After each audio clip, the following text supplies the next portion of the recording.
বিসমিল্লাহির রহমানির রহিম। আমাদের মাঝে এখন গজল পরিবেশন করবেন মোহাম্মদ নুরুল ইসলাম ভাই।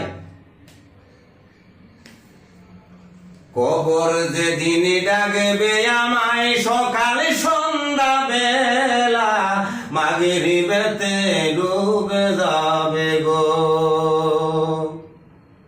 কবর যেদিন ডাকবে আমায় সকাল সন্ধ্যা বেলা, মাগরিবেতে ডুবে যাবে গো।